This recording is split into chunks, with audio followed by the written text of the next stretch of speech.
Hey everybody, it's Monika, mental health therapist.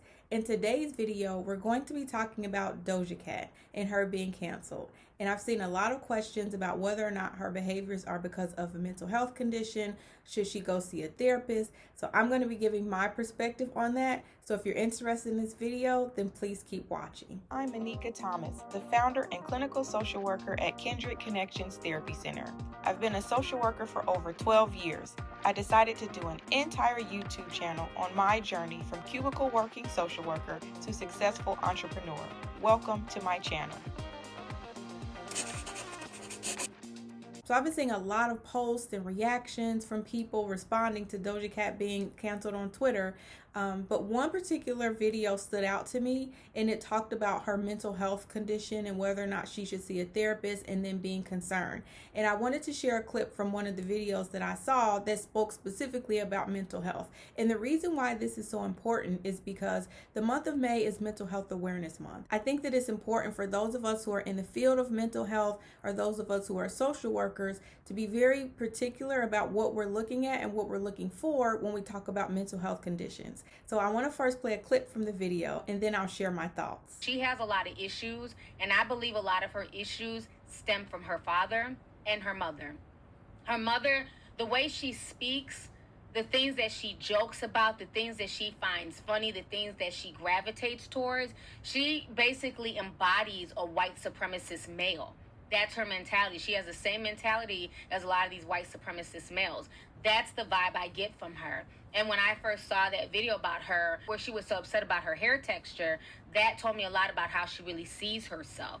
You know, she really doesn't value herself in those features, and she wants to try her best to erase those features, hence why she only dates white men. So that way, when she does have a child, hopefully in her eyes, the child will come out looking more white, and they'll lose a lot of those black features that she herself detests so much. But like I said, at the end of the day, I don't think that it's fair for somebody to have to denounce a whole part of themselves. And I've always said that, and I will always stand by that. I don't care if you're black and white. I don't care if you're black and Mexican, if you're black and Asian.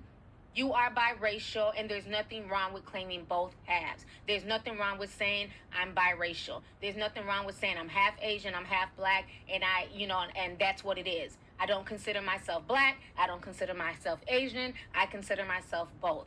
Why is that wrong? And I feel like because people try to force people into boxes that they don't want to be in, that's another thing where she has a bunch of self-hatred. Because she has those black features, she wasn't raised around black people. She does not see herself in the same way that the typical black woman sees herself when she looks in the mirror and when she has to deal with society. She does not want to be put in that box. And I said, don't put her in that box. Let her be her biracial, confused self. You know what I'm saying? She has a lot of self-hate issues, and the girl needs to get some type of counseling. You know, if anything, I feel bad for her. This video is not to drag her and, talk down on her and act like she's beneath me. That's not why I'm making this video. I'm making this video to show that this girl needs help. There's something there. She needs to get around her culture. This is a time, if any, that her father and her father's family need to step up and come into her life. And teach her about South Africa, teach her about Shaka Zulu, teach her about the people who came before her and why she needs to respect that black blood that's flowing through her veins in the same way she uplifts and admires that Jewish blood that's flowing through her veins. I think it's even bigger than just canceling her. I think the girl needs to really get some help. I think she needs some help. She needs some self-esteem. She needs some self-love. She's accumulated all this fame, money. She has a top song on the Billboard. And she's still not happy within herself. That says a lot. Because like I said, she was just visiting these chats as recently as 2 weeks ago. But you're on the Billboard. You have one of the biggest songs in the country. Everybody's dancing to your song on TikTok. Nicki Minaj jumped on your album. And she's still not happy because she's not happy with what she sees in the mirror. And she's not happy with who she is internally. And for me, I think that's just sad. It's sad all the way around. Let me begin by saying that holding racist views or racist ideology or anti-blackness in and of itself does not constitute a mental health diagnosis. Neither does feelings of insecurity, seeking validation, or self-loathing. Those can all be symptoms of a mental health condition, but those things in and of itself do not constitute a mental health diagnosis. I think Lovely T was dead on in a lot of the things that she said in that clip, But what I wanted to explore is, what does that mean in terms of her sense of attachment to her mother? And what does that mean in terms of her sense of identity and her sense of self-worth? And if Doja Cat was to step foot in a therapist's office, what kind of things would you work on with her? What would be your focus? What would be some points that you would want to explore and some points that you would want to bring out in a therapy session to help her work through some of those anti-Black views? Racism is not a mental health disorder. Racism is not something that you're born with. It's a learned behavior. Racism is something that you're taught from living in a system where you deem one group as superior and another group as inferior. And you begin to take on the ideology of those who can use their power and influence to oppress another group. And even if you have no power and influence, you can begin to associate with those who you believe to have power and influence with the hope that you'll have access to that power and influence in order to improve the condition of your life, or to escape from your reality and to disassociate yourself with the parts of your identity that you despise and hate. But let's explore some of Doja Cat's behavior, some of the things that she said, and some of the things that she's done that could possibly constitute a mental health diagnosis. Now, a mental health diagnosis can only be given by a licensed mental health professional, a counselor, a therapist, or someone who's licensed to diagnose from the DSM-5. And DSM-5 stands for the Diagnostic Statistical Manual of Mental Disorders. And even my perspective is in no way to diagnose her with a mental health condition, but I think we all know or have seen girls like Doja Cat before they became celebrities like she is. We've seen these behaviors. We've seen these patterns before. We've had friends that we've gone to school with. So there's nothing new about what she's presenting with. All we want to do is to increase our level of awareness around mental health signs and symptoms. So if we see these things presenting in our friends, in our clients, and ourselves, or people that we love, we know how to respond and know how to link them with the appropriate services. So there are areas that I want to explore as it relates to the information that's come out about Doja Cat. One is her mixed race and biracial background. Two is possible attachment trauma from not having her father in her life and being raised by a Jewish mother. And three is exploring possible feelings of low self-worth and low self-esteem. All of those things that I just mentioned in no way makes an excuse for the comments that she's made about specific groups of people. But what it does do, it gives us further insight into her worldview, into her perception of herself, and to those around her. And it further tells us about her views about her own self-worth, her own self-identity, and the core negative belief that she holds about who she is. So let's look first at her mixed race biracial background. So one of the things that you'll hear when you're working with girls and women who come from a mixed race background is this feeling of lack of belonging. They feel as if they don't totally fit in with white people, and then they don't totally fit in with Black people. So you might often hear them say that they're too Black to be white and too white to be Black. So from the very beginning stages of them coming into who they are and forming their identity,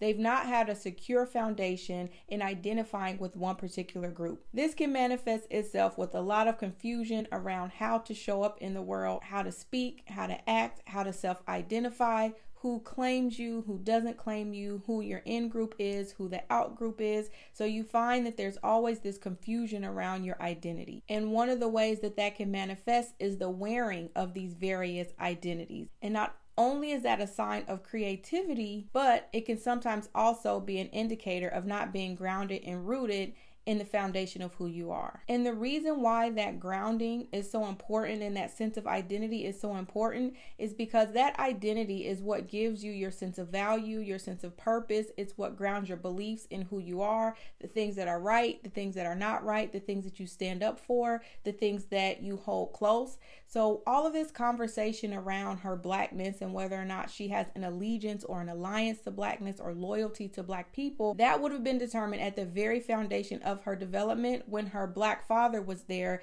to instill those values within her. She didn't have her Black father there, so the only thing that she came to learn was the identity that her mother developed within her. So we always have to remember that there are two sides that develop a child. There's the parental side that you get from your mother and the parental side that you get from your father. So in her case, because she did not have that African side, the African identity, she probably was more in line with the Jewish side of her mother and the the ideas and the ideology that her mother held. So then you have to think about, what was her mother's view around Black people? What was her mother's views around Black features and her identity of who she was as a Black girl? Did her mother develop that identity within her? Did she feel attached to that identity? Did her mother speak badly to her about her father?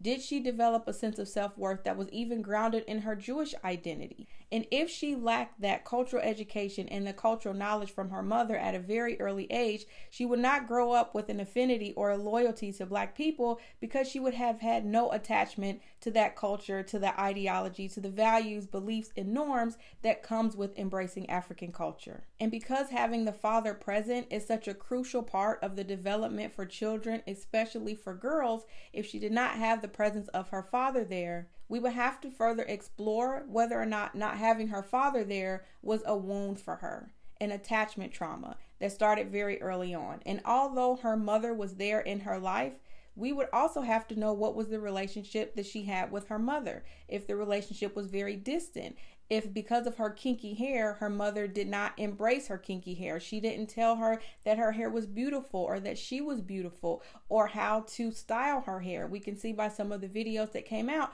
she does not have an attachment, a love, or a care for her natural hair. Not only does she think that she was cursed by having the hair, but it seems as if she doesn't even like to take time to style it. So that does not seem to be a part of her identity that she's proud of and that she seems to embrace. So from that, we can take that to mean that she has some type of disdain or disconnection or some type of shame around that part of her identity. So let's talk a little bit about attachment. So I mentioned before about the attachments that she possibly could have formed with her mother, or the lack of attachment from not having her father there. If attachment trauma is present, it can impact our sense of self, how we self-identify, how we see ourselves, and how we view the world.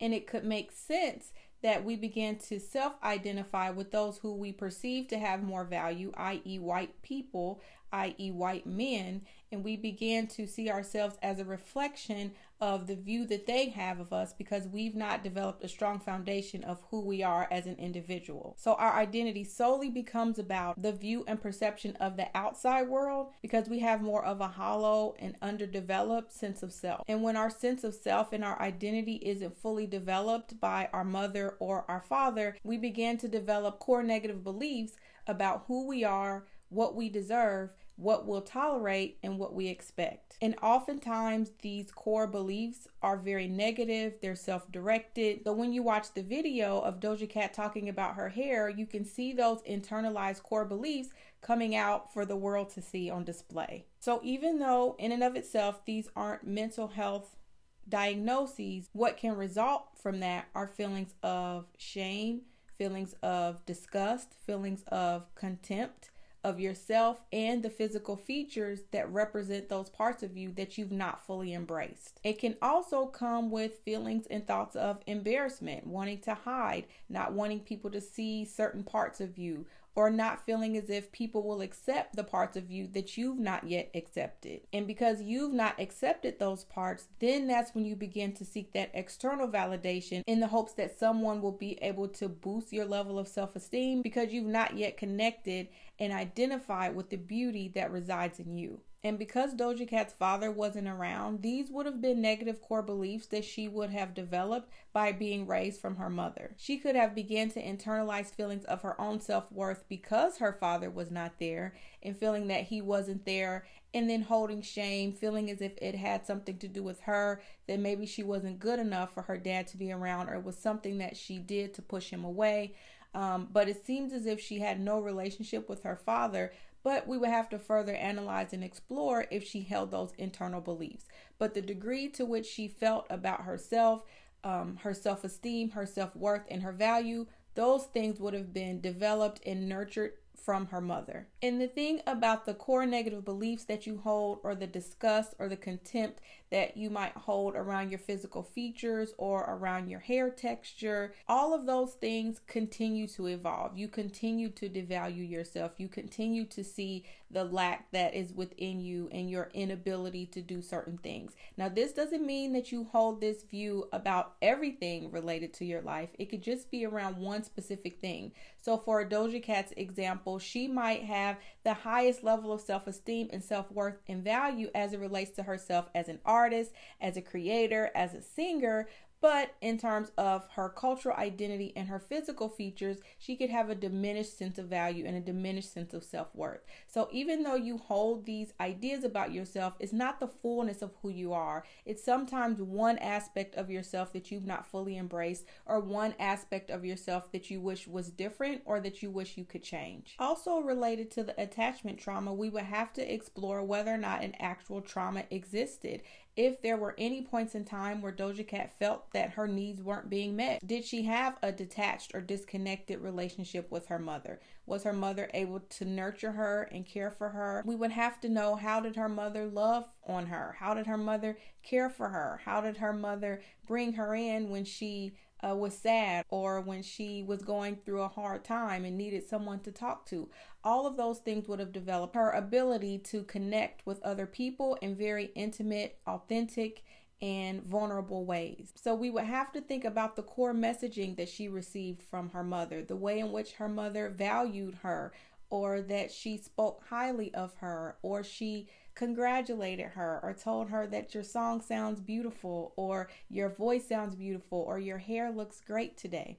If she did not receive that validation at a very early age, those things would begin to manifest even in her life as an adult if she didn't do any work to build those attachment wounds from her mother. We don't know if she felt loved and connected in her family. We don't know if she had an internal void from her father not being there, if she always wondered where he was and why he wasn't around. We have no idea about the messaging that she received about her father and his contribution to the family, or his ability to care for the family or to care for her. So all of those things also would have developed her core identity and her negative core beliefs as well. So negative core beliefs that could have developed for her is that it was something that she was lacking, that she wasn't good enough, that she wasn't lovable. But if we were to explore mental health for a person like her, again, not saying that her comments, the things that she said, in no way gives justification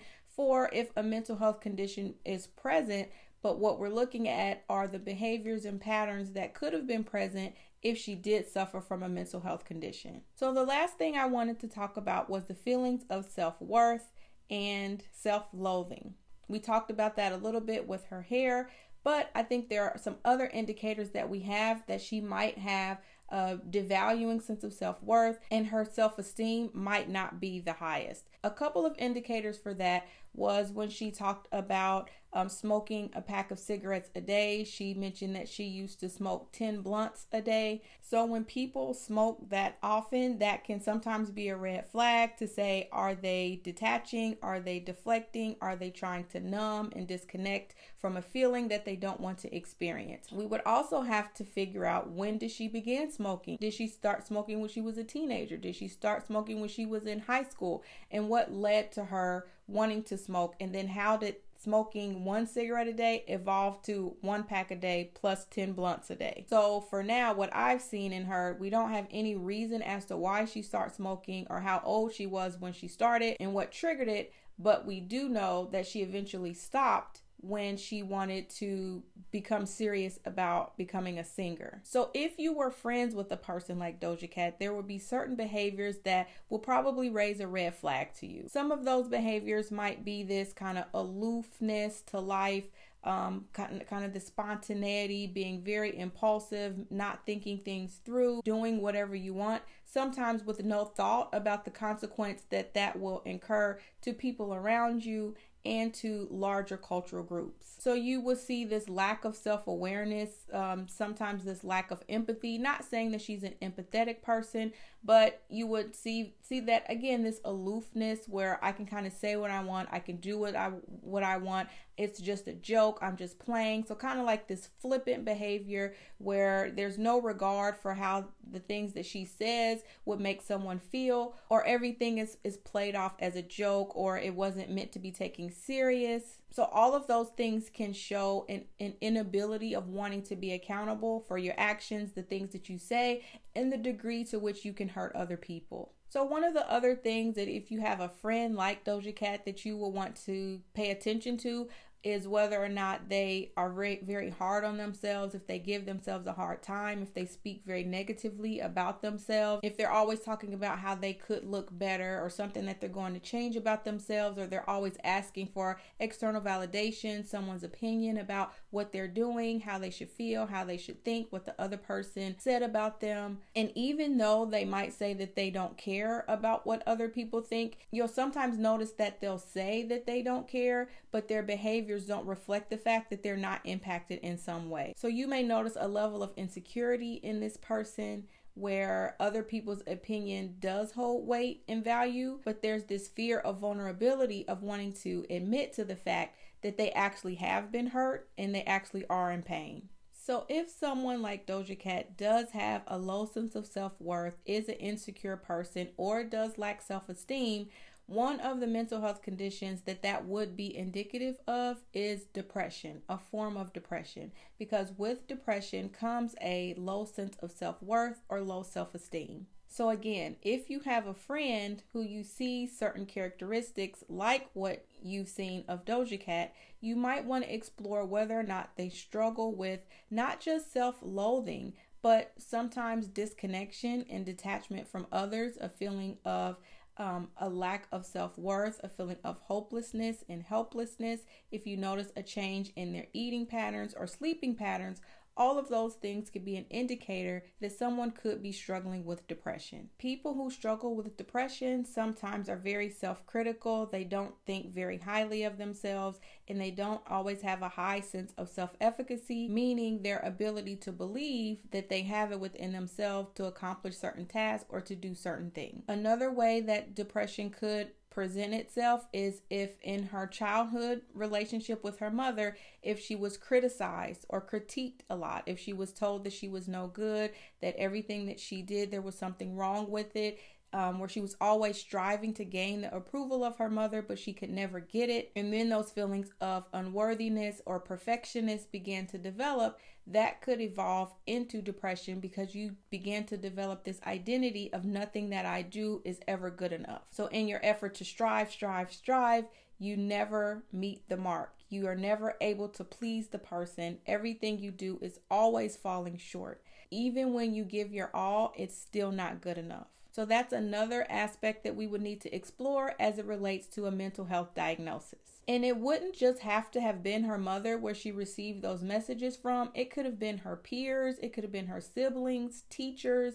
Anyone in her social environment could have reinforced those beliefs. And it's from that repetition that those messages and those negative core beliefs begin to be embedded within our self-conscious, and then we begin to live out those beliefs as if they're true. And what can make that even harder is sometimes people believe that those negative beliefs, that they have evidence for those beliefs being there, that they have evidence that they're not good enough, that they have evidence that they don't do anything right. So it's very hard to deconstruct and break that down when the person is very tied to those negative core beliefs, and they believe that they have truth within their external environment that reinforces those beliefs and ideas. Now, when we talk about depression or anxiety, which I call a distant cousin of depression, there would have to be certain criteria that would need to be met. So the fact that a person like Doja Cat would just have feelings of insecurity or negative core beliefs or a lack of self-worth and a lack of value, there will have to be certain criteria that will have to be met in a cluster within a certain duration of time in order for her to meet the criteria for depression.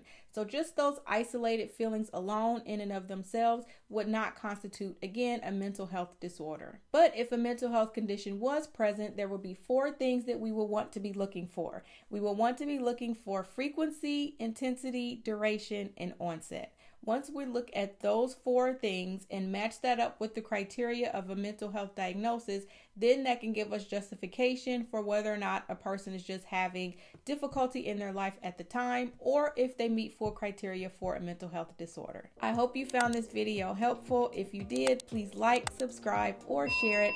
I'll be sharing more videos on my channel to help social workers boost their competence and confidence in the profession. Thank you all so much for watching, and as always, be well.